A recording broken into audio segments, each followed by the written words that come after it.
Like they know you or something. I know. And it's so exciting. Somewhere. And I didn't have to dance. the afternoon is young and hell.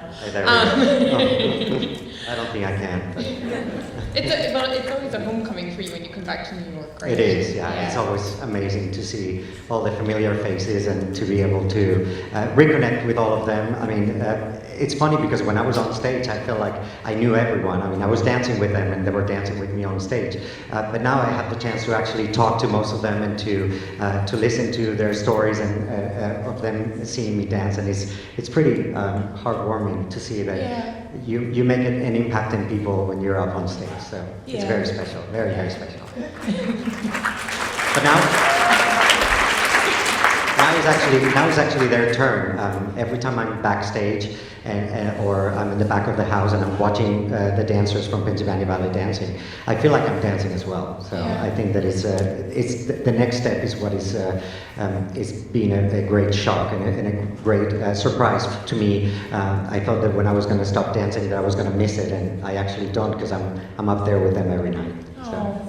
But you've been artistic director for a few years now, so how has the transition gone for you? Because you're now really established. You're absolutely in charge of Pennsylvania Ballet and shaping a vision for the company. So this is my 6th season with the Pennsylvania Ballet, and yes, I was a director for another 5 years of a previous ballet company in Spain, but it wasn't a very positive experience, let's say. So now for the past 6 years I've been working with the Pennsylvania Ballet, and it's been an incredible journey from day one. The board, the whole city has taken me under their wings, and they're being incredibly supportive, and they've been incredibly helpful in trying to accommodate everything that I need for the company to be able to be successful. So I'm very, very thankful for that. And so what is the Pennsylvania Ballet for you now? What is the DNA of the company? What works are attracting you? What do you have to say about ballet in the 21st century as a company? Well, I think a company says a lot about the director and the direction that he has. So I think Pennsylvania Ballet is a company with a lot of energy. I think that the dancers, and every time the curtain goes up, I always say to the dancers, you have to blow people's minds away. They have to feel like, that they're on the edge of their seats, and they really want to be dancing, and they really want to come back for the next show. And I think that to get that freedom from the dancers, it was one of the first things that I tried to create with the Pennsylvania Ballet. Another one is to have a very eclectic and very different repertoire. So we can do all the big full lengths, but at the same time we do balancing repertoire, because it's the history and the sort of the connection. The father figure of the company, Miss Barbara Weisberger, started the company with Mr. Balanchine, and we tried to continue that history, and to bring all the new choreography, because I think that that's what creates the identity of a company, to do their own repertoire, to bring new choreographers, to bring some of the greatest choreographers, and the greatest choreographies from around the world. So sometimes it's hard to understand when you're putting a season together. You start thinking, okay, well, we have this type of dancers, we have this type of audience. What do the dancers and what do the audience wants to see? What do the dancers want to do and what do the audience want to see? Because a lot of the times I might be like, oh, I really want to do this, and our audience, they're like, no, so I'm not that crazy about that. So you have to be listening to your audiences, you have to be listening to your people, and to react to that, and of course always guiding a little bit and bringing things that are going to be challenging, but at the same time, we will talk about something like La Bayadère. When it was created in 1877, it was a 4-act ballet, and it was probably it was around 4 hours. So I don't think that people would sit as much as people like. I mean, maybe a 3 or 4% of the 3 or 4% of the audience will sit through 4 hours.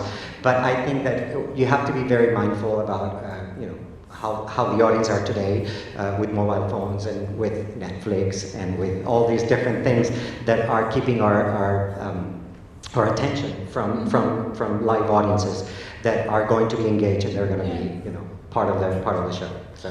Well, it's also true as well that the original ballet in 1877 probably was in need of some editing as well. So it's a good example of an opportunity to both revisit classical repertory, but also in a way it becomes a new work, because this is your interpretation of the Bayadère.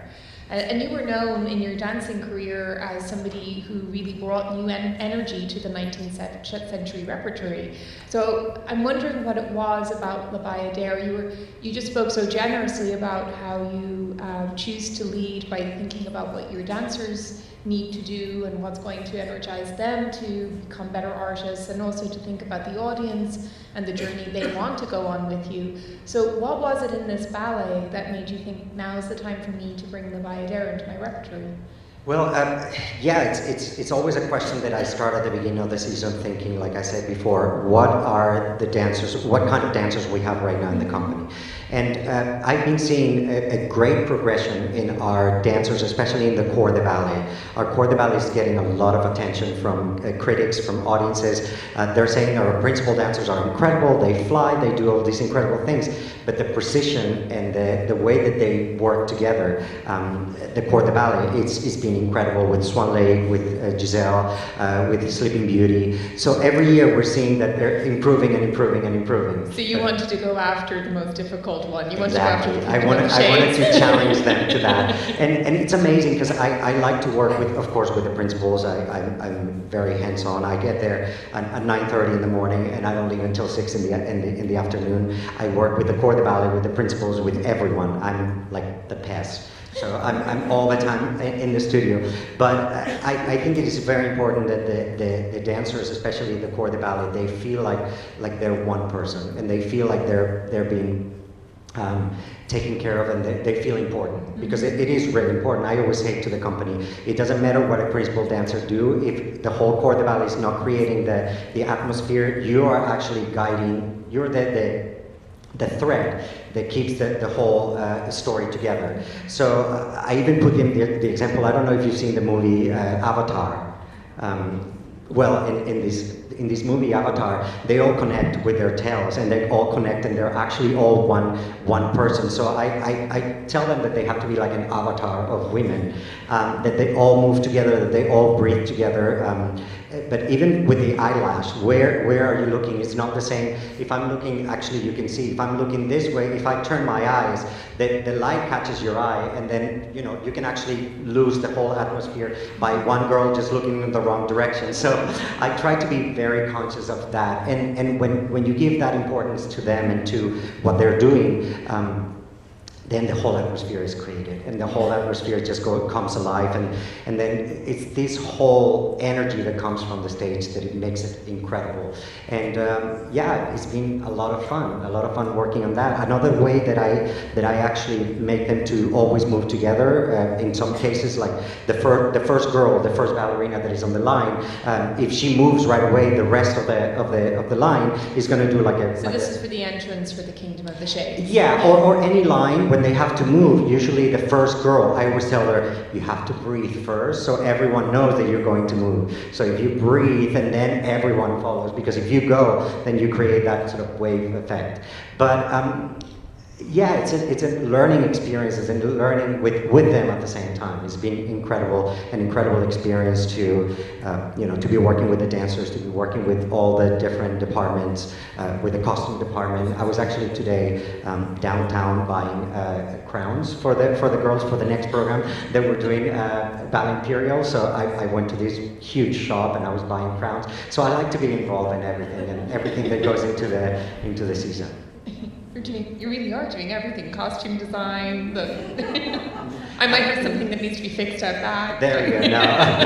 No, but I think that it's such an incredible opportunity as an artistic director to be really hands-on, and to be really putting an input of what people are going to see. Yeah. So I like to be part of it. And yeah, I think that's one of the reasons why we wanted to do Bayadère, because it's a beautiful story, and it has one of the most iconic moments in ballet, the Kingdom of the Shades, and but she's been a standalone, so for many ballet audiences, particularly in Europe where we both grew up, that was the only part of the ballet we knew. Yeah. Yeah. So, I mean, when you encountered the ballet, you were saying to me backstage that the first time you encountered the ballet was actually as a dancer at ABT with the Natalia Makarova version.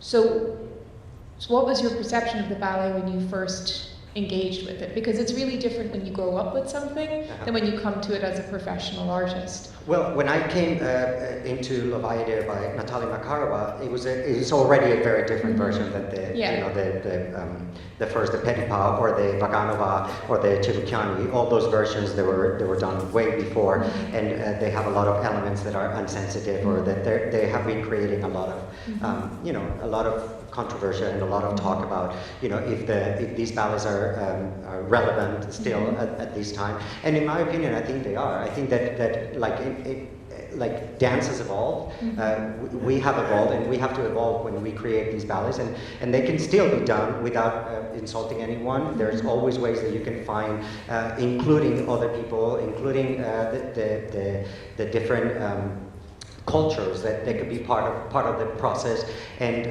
not only it makes it more authentic, but it makes it artistically more fun. We have the great opportunity to bring a professor from I'm blanking right now, the Swarthmore University. Yes, thank you. And she was a professor in Indian dance. She also was a dancer, and she came to the studio and she worked with us, and she works on the difference between what is aesthetically correct, what is authentic, what is not authentic, and it was an incredible experience for us and for the dancers. And it doesn't take anything away from the dancing. It just, if anything, it makes it more authentic and it makes it more special. There was a few moments where I'm going to get out. Where, for example, at the very beginning, most of the Bayadère versions, the first bow that you ever do, is actually you put your hand on your chest and your heart, and the other one on your head, and it's sort of like saying, my heart and my head is at your service. So I asked her if that was correct, and she said, well, it's pretty, but it's not correct. So what we actually do is this. So she crossed her leg, she did a little turn with the hand, and the back hand is like this. And I thought this movement, it was even more poetic and more beautiful. So this is more accurate, or this is more accurate than actually this. So it didn't take anything to change it, and it makes it even more special. There was a moment that I thought it was beautiful.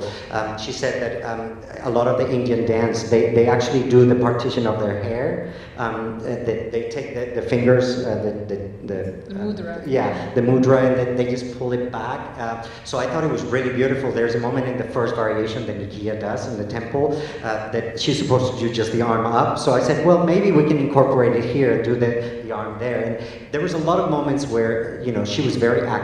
She was very, very excited about being part of it, and for us it was incredible. And it makes it more authentic, and it makes it more ours. So it's going to be very different than any other version.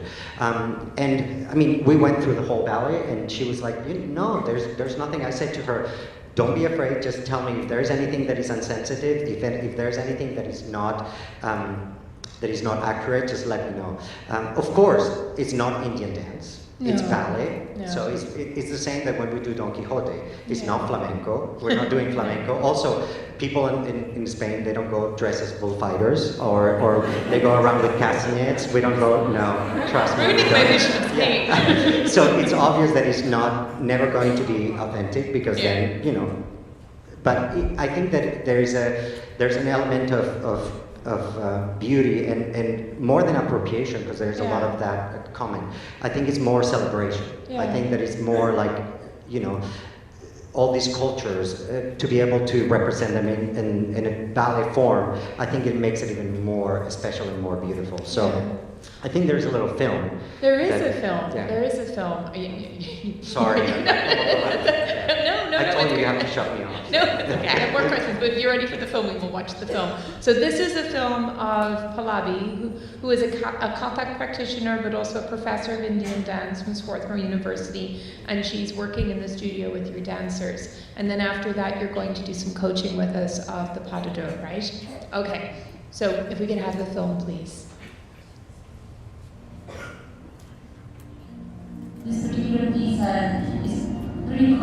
question right now. There's been a lot written about it, so it was important for me from that perspective to come and see what is happening in Philadelphia, because I'm also living in the city. Dancers, just to see so many young dancers, it's very uplifting.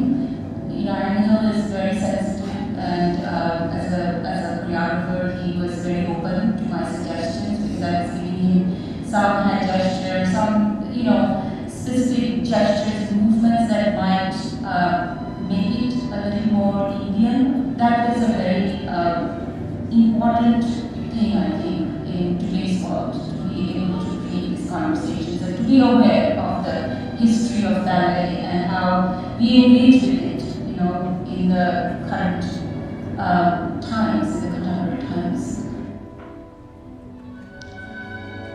Perfect.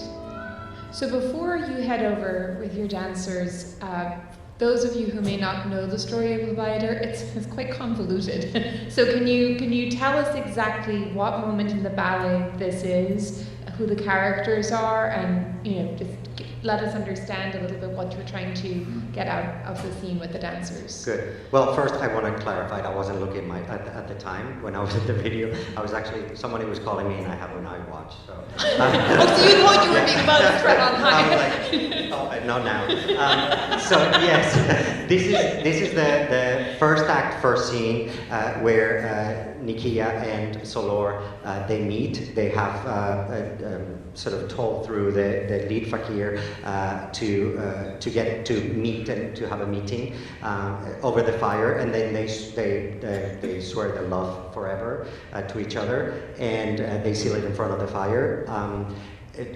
We have Oksana Maslova, a Ukrainian principal dancer with the Pennsylvania Ballet, and Zecheng Liang, a Chinese dancer, also a principal dancer with the Pennsylvania Ballet. And at the piano is Martha Kahneman.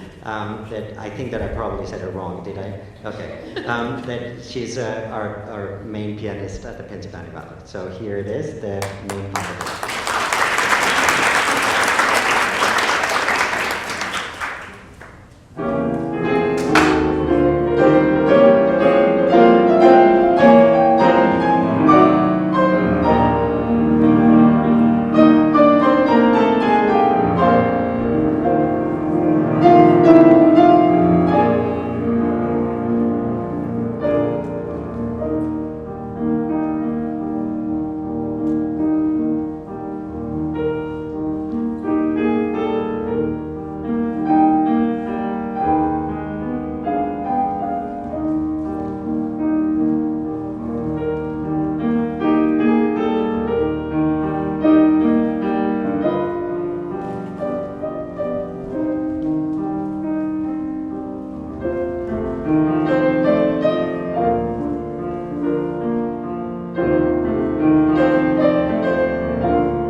No. Good, very nice. Actually, to be coaching them at this time, because we only have one week and a half, it's actually much harder because they're really ready, obviously. But there's still a few things that we can touch in there. At the very beginning, after you jump and then you go into arabesque, when you run around, lift your head until the very last moment.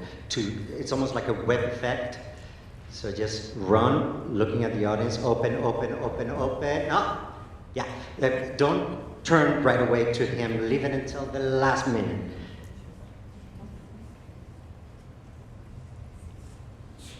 Keep it, keep it, keep it, keep it. There, that's right, yes. It has like a little whip into it. This is really nice. When you do the tendu, your lips should be almost touching. So you should be really, really close to him. You can help a little bit, see, by just putting your chin forward. That's it, yes. Yes, we like that. This was nice, that was nice. Don't stop after the turn, down and turn. So there's not like, if not, it looks very choppy. It should be smooth.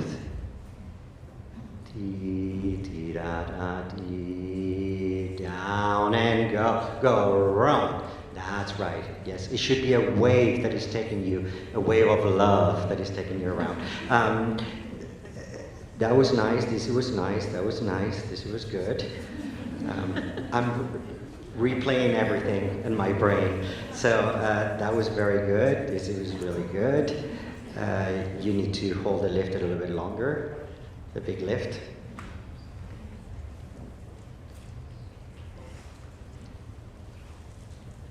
Dee da da cha. 2, 3, 4, 5, 6, 7, 8. 1, 2, 3. That's right.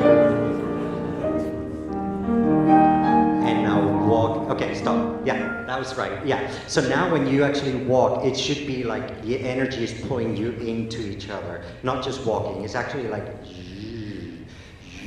the energy is pulling you, yeah? And stare at each other. And 1, 2, that's right, that's it, yes. And now, looking into his eyes, it makes you go, oh, and around. Okay. And around. Without the shoulders, but that's good. So slow, yeah, don't snap that turn. So it should continue with that promenade feeling, okay? When you tell her that your heart is all yours, it needs to be a little bit more passionate. Yeah. Truly. Yeah, truly. Yeah, it's like, no, breathe. Yeah. You need to breathe. And my God. Yeah, use your chin. So you're not only here, but you're, yeah, so you really use all your body. That's right, yes. Yeah. Never too much. That's right. That was good. Lift, it was good. That was good. Good. The rest of it was really good. Thank you.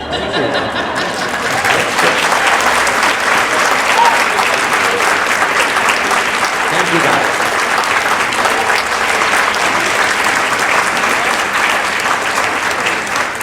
Yeah, I sort of like, I have like a mental like photographic memory. So when I see something and it's a curse, because then I go home and I keep playing and playing and playing everything that is going through. But choreographers used to love me because I would like, they would give me a step and I would be like, okay, I got it. They were like, are you sure you got it? And I was like, yes, I got it. Yeah. But yeah, it's a great tool now to be able to teach these ballets. I go and I do research. Actually, for these ballets, one of the ballets that I've done most of the research because I wanted to be as accurate as possible. But at the same time, those places where it was a little bit sensitive, I wanted to move on and then do something that it was going to make it more like, 2020. Well, it's a weird thing to try and negotiate the idea of accuracy in something like the Bayadère, because as a ballet, it's a fairy tale, and the reference point to the Indian dance, or just even the notion of India as a country, came from visits in 1838 to Russia by temple dancers, and then the ballet isn't made until 1877. As we have very little information about what those dances looked like and how they were commodified for a Russian audience to begin with. But then there's layers of decades and the memory in Petipa's mind of what something might have looked like, or he heard something look like, and how he infuses that into a classical balletic technique. So there's already you're on kind of very shaky ground. Shaky ground. But I think if you base first most of the ballet about the story and about the dancing and about the classical dancing, then everything starts to become a little bit more solid. The ground starts to be a little bit more solid. And then after that, if you include all these different possibilities during these talks, we have another talk at PAFA in Philadelphia. So there's a lot of different things that you can do to include everyone and to feel that everyone is heard without insulting anyone. Like I said, even with Don Quixote, I'm actually choreographing and I'm like, oh my God, this is just crazy. Spanish people, we don't behave like that, but it's a way of showing and celebrating, like I said before, a different culture that, yes, it's not completely accurate, but at least is not disrespectful. So absolutely. Uh-huh. And it's such a beautiful ballet at its core, and there's this gorgeous love story. Like all great ballets, there's a doomed love story in the middle, and love triangle. Well, I can never with the Bayadère, I can never figure out whether it's a triangle or a square or there's so many. Actually, it's a square, because the drumming is in there. But I think that most of the classical ballets, there's an element of fairy tale or like an unreal place. I mean, it's not reality. I mean, you could say Romeo and Juliet is the only one that is a little bit more, authentic. But most of the ballets they have. I mean, Sleeping Beauty, Swan Lake, Raimonda. All those ballets, they're all fairy tales. So. So you talked a little bit about the work that you did with Pallavi in terms of having a clearer understanding of the vocabulary of Indian classical dance and finding moments of intersection in ballet and that vocabulary. But then I also know that you worked with Phil Chan, who we're going to bring out in a second. Yes. And can you just, before we introduce him, can you just let me know how Phil came to the project and how you got to know him? Well, I've known Phil since he was a dancer with, I think, the New York City Ballet, and I was a dancer with ABT. But a year and a half ago, he started this project about the Yellowface to be Final Bow for Yellowface. Final Bow for the Yellowface, and we were one of the first companies to sign it because I thought that it is important for everyone to feel included and for everyone to be heard. And like I said, you can always do the same thing without hurting anyone's feelings. And then when I decided to create La Bayadère, to put Bayadère in the season, I reached out to him so he could help me a little bit to try to recognize all these moments or all these places that are, there's some that are really obvious. I mean, the blackface, the moment of the blackface during the bronze idol variation, that's one that is just like a no-no. But then there's other moments that, they could be or they could not be, so that we wanted to make sure that moving forward that it was going to be something that it was not insensitive to anyone. And he's been incredibly helpful, not only with finding solutions, but also with research and with other things that they're going to make the Bayadère much more appealing to, and again, like I said, more unique. That is going to be ours. So. Yeah, he's been a great help.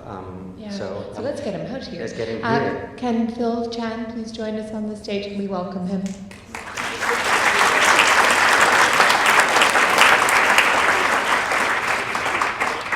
So Phil, when you're brought in to help a ballet company assess a work, what are the tools that you're using when you're looking at the choreography, and how do you approach the conversation with the artistic director to try and help them find a way through? Sure. So At Final Bow for Yellowface, it was co-founded by Georgina Pazgogan, who's a soloist at New York City Ballet, and myself. We are both dancers, so this is very much our heritage as well, but we also happen to be Asian American, so we're sort of straddling two different cultures at the same time, and really our concerns are as these old world ballets come to the United States, which is a diverse society, they're going to come up against some things that are just in conflict with each other. Blackface is a great example of that. And so for us, it's really about finding solutions in order to keep this dance heritage alive, because I think it's very easy for people to say, well, this is politically incorrect, this is cultural appropriation. Those are two terms that are thrown around a lot. And people don't, it often shuts down the conversation. So what we're trying to do is figure out constructive solutions with dance companies to make sure that this work is, works in our environment, works for our communities, and is able to stay alive. So one of the big questions that we ask is, what is the intention of this work, and does it match the impact on the audience? So in this case, we have Bayadère, which is an Orientalist work, and if you think about what is Orientalism as a sort of theatrical device, it was very popular in Europe at the time as a way of telling stories about other places in the world, but that weren't necessarily informed by actual people from that culture. So if you look at Bayadère, the costumes are not Indian, they're inspired by, but there are no Indian collaborators. The music is not Indian, the story isn't Indian, the dance style isn't Indian. And so what happens when a ballet like Bayadère, which is still done in Russia the way it might have been done 150 years ago, what happens when it comes to Philadelphia, which has one of the largest Indian populations, and neighboring New Jersey in the United States, and they have their own rich classical tradition. There's 6 forms of Indian dance. So what is the conflict there, and how do we resolve that in order to still do this work? And what we found in our work with Final Bow is that the antidote to sort of cultural appropriation is inclusion. So one of the very first things I said to Angel is, well, include an Indian dancer and connect with someone like Pallavi who can actually come and, while it's not accurate, find ways to make it inclusive so that you know, people don't just dismiss this as, oh, this is an old racist work and it shouldn't be done anymore, when there's so much rich history contained in the dance itself, and that is a work like Bayadère, when it comes to America, it can be big enough to include artists like Pallavi. So that was one of the first steps that Angel did. So how did that work for you then in the studio, translating all of that? It was amazing, and it was not only those 2 moments that I pointed before about the hand or here. There was so many different hand gestures and movements that she actually added to the choreography that it created a much more cohesive and much more understandable story. At the same time that we keep all those, as you can see, the pas de deux is practically untouched, although there's a little bit of different versions. There's a little bit of the cure of the 1941. Yeah. That's the one that it was Chebukiani. But there is a little bit of the petit pas. There's a little bit of all of them. And today you can do a lot of research and find some really special different versions that you can actually incorporate. But yeah, she was very gracious and very. She was very open to understand that, you know, she could say, oh, these are beautiful dancers, these are beautiful dancers, these are beautiful dance. So, and I, like I said before, I asked her many times, you know, just be very honest, just be brutally honest. If there's something that is insensitive, just let me know. And she was like, no, this is actually quite beautiful and nice. Yeah. So, yeah, it's not the full antidote, because there's always going to be someone that is not going to be happy about something. It's impossible to have everyone happy, impossible. But at least you're including everyone, and you continue doing this work that I think is really important to keep it in the repertoire. I think that is, you know, it's like a classic, like a great suit that is never going to be out of fashion. I think that those are things that they should stay with us forever. And it's the dancing within that ballet. Is it the Petava, or is it all of the layers? Is it the layers of Petava, Vaganova, Chabukiani? Is it the various layers of that ballet that appeals to you, or is the thing that you feel needs to be retained? Is there what is it about the ballet that made you feel like, despite all of the potential landmines that exist within it, and it's become a bit of a lightning rod of a ballet recently, what is it in that ballet that made you feel like, yes, it still has relevance for a 21st century audience and I need them to see it and appreciate it? I think that's what it sort of really interests me, is to be able to look at all these different versions and to sort of say, okay, what is telling the story the clearest way and the most direct way, and how people are going to understand, like I said, not the 2 or 3% of the audience that they love ballet and they know this version and they know this version and they know the authentic and they know the one that it was done 600 years ago, so that it's going to appeal to the majority. There's going to be appeal. I mean, there's audiences everywhere around the world that they might want to see that is specific, but not in our audiences in Philadelphia. No. So you have to listen to your audience and say, okay, how can we tell the story that is going to be relevant, that is going to be understood by our audiences today, keeping all those beautiful moments and all those different passages. But again, like dance has evolved, you have to evolve with some of these, theatrical way to tell the story. So, taking all those passages and then creating your own, and creating, for example, for us, one of the challenges when you don't have the budget, we hope that you can all help us with our budget, to be able to create a whole new Bayadère, to create new costumes, new sets. We actually are renting from Boston Ballet, so you have to sort of adjust to whatever the sets and costumes are going to be. So, for example, Boston Ballet's production doesn't have a third act. So most of the productions now, even the Curator for the Bolshoi, they finish with the second act. They finish with the Kingdom of the Shades. Although in the libretto, they have that third act where I think it's closer to the Makarova, where everything just calms down. I think probably Nasali Makarovas is the closest to the original where the libretto. gods punish everybody. Exactly. So we needed to find a way that. I needed to find a way that Solor can actually meet her back in heaven, and the only way to meet her in heaven is for him to die. You just have to come to Philadelphia to see how he dies. So, turned into a murder mystery. I think it's one thing to note too that it's sometimes we compare ballets to paintings or to films or to static objects, and in the performing arts that's really not the case. I mean, looking at the history of this ballet itself, it was choreographed by many different people. There were many different layers, different versions of it. So this is, if you think about ballet, it's more like sourdough bread. You've got a little piece from the last batch to make a new batch, and it's always new and it's always changing. So even Angel's version that he's staging for Pennsylvania Ballet, it's gone through the Soviet era, it's gone back to Petit Pas. There's many different pieces from all the other generations, but it still retains the spirit of Bayadère. It's still got the essence of the shape itself. I like to think of classical ballets as almost like bonsai trees. To keep them alive and healthy, they sometimes need a little pruning around the edges in order to keep its shape so it's still recognizable.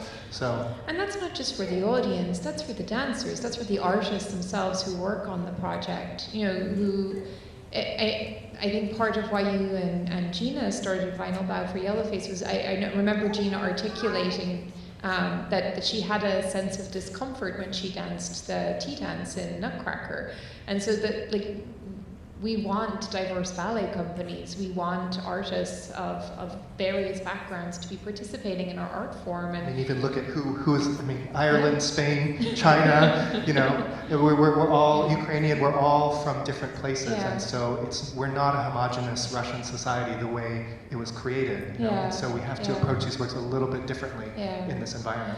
But I think that the only way to include is to be able to include ourselves on stage. I think that also to be able to see a Chinese dancer doing Romeo and Juliet, or to see a black dancer doing Swan Lake, or to see, I think that those are ways that we can actually include ourselves into different cultures, and to celebrate again, to be able to enjoy all those different cultures, dance maybe by a dancer that is not from that culture, but you know, it could be related to that story in particular. Yeah. Another thing about, you know, the versions, the different versions, I mean, I doubt that in the future someone will copy my version, but you know, I always think in choreographers that are not here around anymore, and that if you go to the way that they did it the first time, I get the feeling that they will be turning in their graves going, no, I changed it to make it better, don't go back to the first one that I thought it was terrible.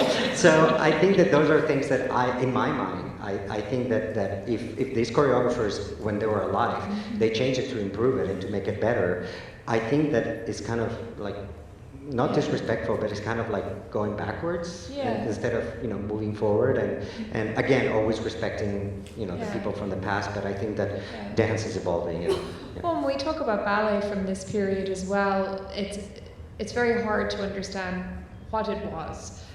Because it's before the advent of video, so you're relying on this like multi-generational game of telephone of, you know, and we all know how parts shift and morph from body to body. Even if there's a faithful transmission of this is how I danced it to the next dancer, they invariably inhabit it differently on their own body, because each body is unique. Yeah, that's very dangerous. Even with Bayadère, that I'm there and I'm in the studio, one of the principal dancers comes to me and they're like, well, you said that it was like this. I'm like, no, I did not say that. And then another dancer has a different version that for what I say, and I'm like, okay, well, everyone together back again, and this is actually the version, this is what we talked about that we were going to do. So even the interpretation with the choreographer, they're alive, sometimes it's not even the most accurate. So it's really difficult to actually, I think that, again, we need to keep it alive and keep it breathing. Yeah. So, We have to be flexible in dance in every sense, right? Dance is like the world. We have to put on stage and reflect what we see in the world, and what we see in the world is dynamic. Is, you know, it's inclusive. It's, you know, it's energetic, and that is what we need to bring on stage. Because if not, we will lose our audiences. That is true. That is true. So when the two of you were working on the ballet together, were there any moments in particular that you really focused on, that you sort of had to tease out together? Well, of course, there's the bronze idol moment where in the original version, well, I don't know if it was in the original version. It wasn't in the original version, was it? That was a later edition. Later edition, yeah. So there was the bronze idol variation, which is really, really famous. It's one of the most famous parts in La Bayadère, where there was a section where blackface will come on stage. There were these little kids. In some versions, it was little boys. In other versions, there were little girls. Painted completely in black and blackface, and they were doing this kind of dance around the bronze idol. And I don't know if it was for the bronze idol to be able to breathe in between. So it used to be a longer. Well, it is a very long variation. It was a very long variation. So to be able for the bronze idol to breathe, I think that they created those sections where, you know, the dancer could actually be still, and then the kids dressed in blackface, they will come on stage and do it.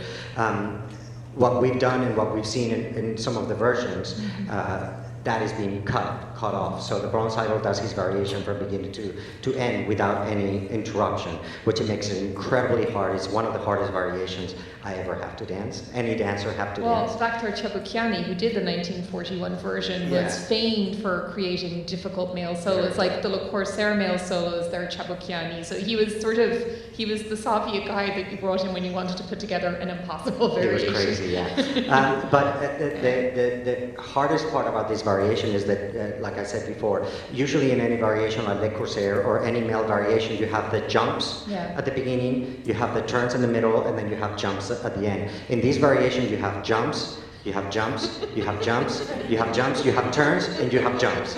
So by the end, I remember the first time I was teaching it to the dancers, and I know that we actually have 6 different casts of We're dancers. good, we keep talking, I will tell you. Okay, it's fine. 6 different cast of dancers doing the bronze idol, which I could actually put even more. I'm so proud of all the dancers of PA Ballet. But you know, when the very first time that I teach it to them, they were doing it in parts, and they were like, oh, this is not so hard. And I was like, wait until they actually tried to run it.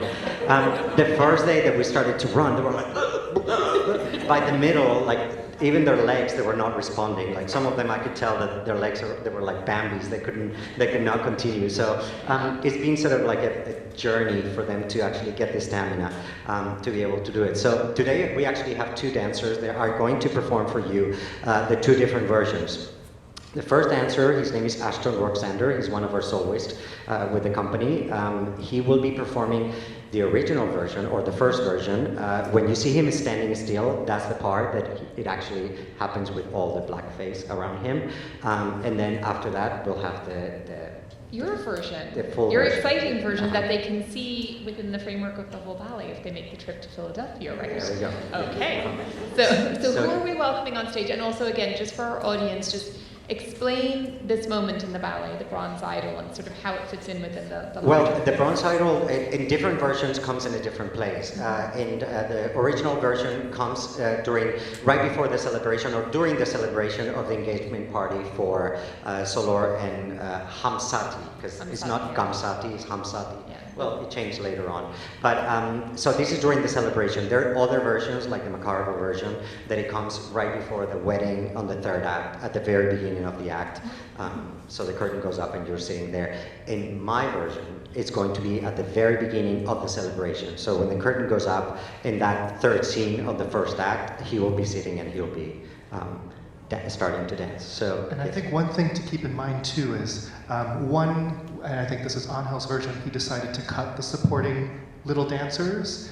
There's no reason you could also keep them in if you wanted to. Just you don't have to put them in blackface. You can keep the original choreography, just don't paint their faces. There are ways to preserve this history that don't involve just cutting it out completely. It's really like our work is really about how do we fine tune it just a little bit to keep the history alive. So it was your choreographic choice to cut it completely, but you didn't necessarily have to. You didn't have to. You just wanted to make the men dance for a really long time.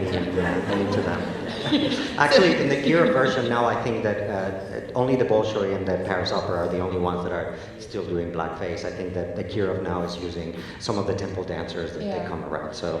And actually, I think the Paris Opera, because of Benjamin Millepied in 2016, it was a very controversial case, but I think eventually Benjamin won the case, and it was part of why he left was how difficult it was to argue about the blackface in the Bayadère, but I think he did actually win the argument in the end. Did? Oh, yes. Good for him. Yeah. So I think it's just the Bolshoi that has left. Okay. So, but anyway, onto your amazing dancers. So who's coming out first? So Ashton Roxander is going to be performing the original version Wonderful. of the Bayadère, of the Bronze Idol.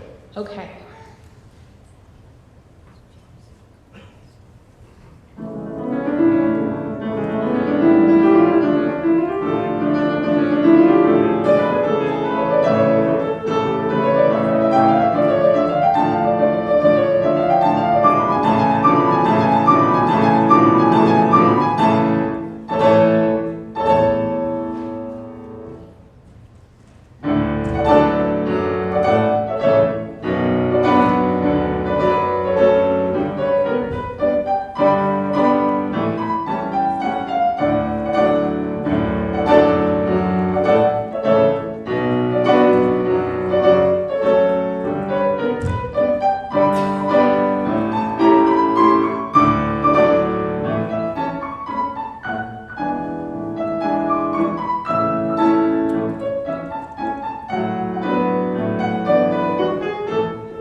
Just one or two moments. Just one or two moments, yeah. But actually, as you can see, there's not a turning section. There's not a turning moment. So there's those sections of jumping, because I think Chevikiani is really strong. Got very strong thighs. Yeah. But yeah, it makes it a lot harder when you have to turn. You're really tired and you start turning, and it's like a carousel. You just don't know where you are. And with the paint makes it even harder. I was just going to say, the paint must be one of the hardest parts about because your body doesn't that. sweat. So you're actually really, really cold at the same time that inside you're warm, and the light is reflecting on the gold, and it's like making you shine. And so there's a lot of elements that are it makes it very challenging, but it's beautiful.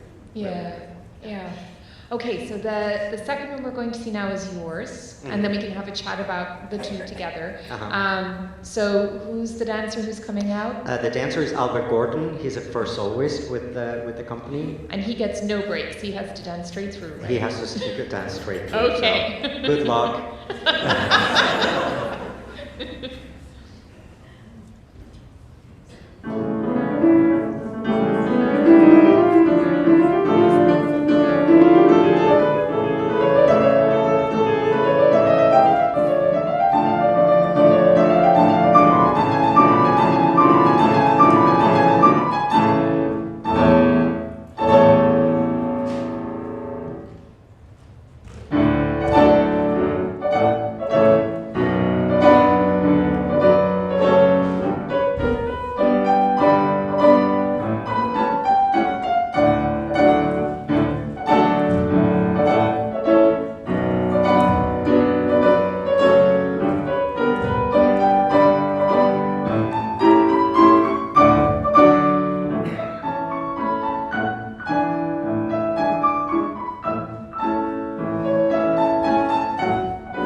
Bring them both out for one final bow? Sure. Do you want to bow, Albert? I think he was too tired.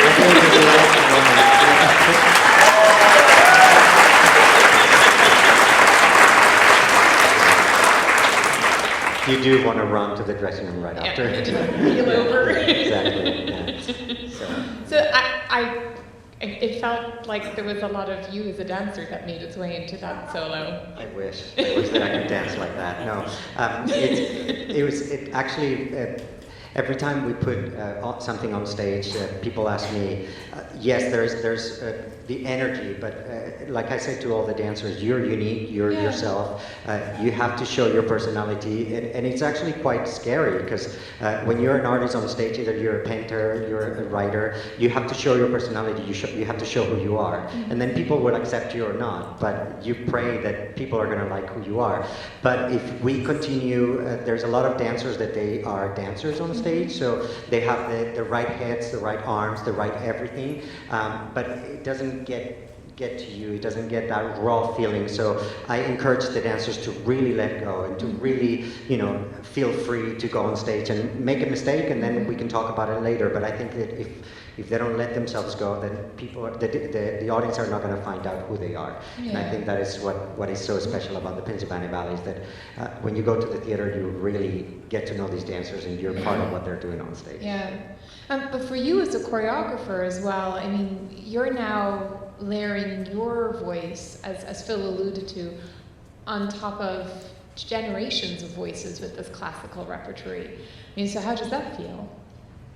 Well, it feels amazing because in some cases it just comes and clicks very quickly, and in some cases I do a lot of research, or Phil helps with a lot of the research, or friends, they send me videos or information, but there's other times that I'm actually like, I'm just sitting back and I'm looking at the choreography and I'm like, well, this would look great like this, and it's like, I mean, it's not like someone comes and brings it down, but it feels like it's natural. That's what it should be there, and that's what I should do. So what is been happening, at least when I see the ballets, is that they have a very fluid kind of way that the dancers, they seem to really enjoy dancing, and the audience, they really seem to react to it. And like I said before, you just have to try to keep the energy of how we react and how we are today.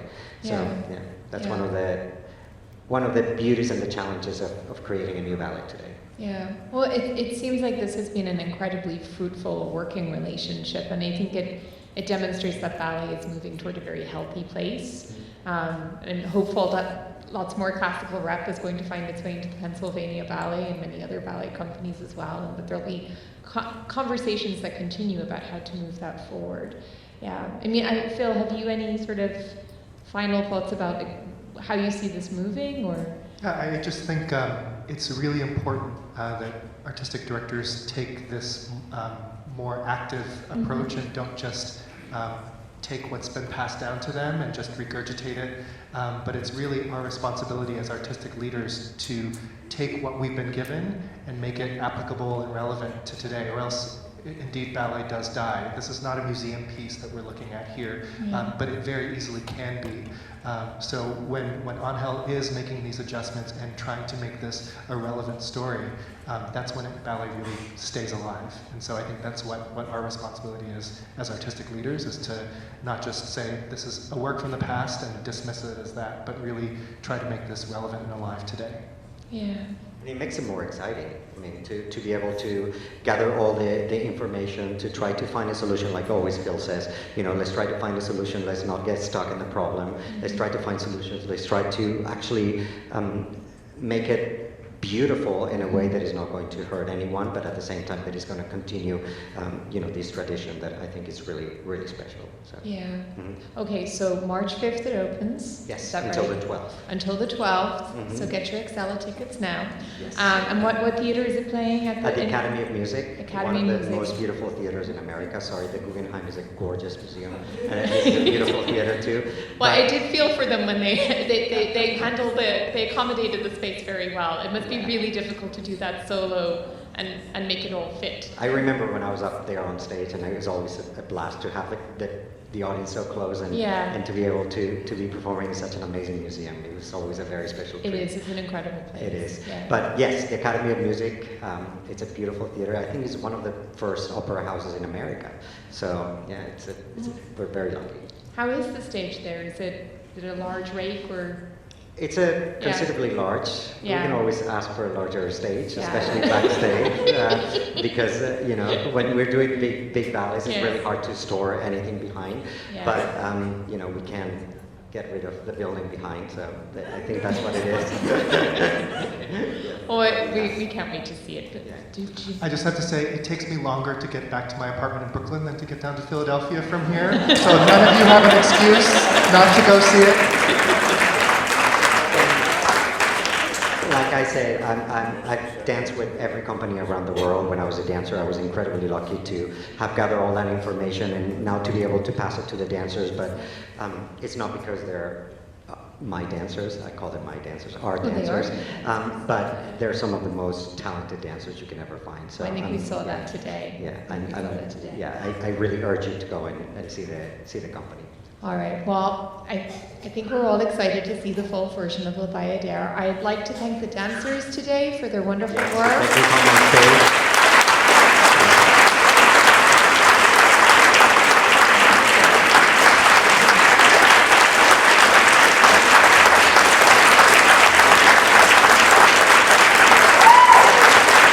Martha at the piano.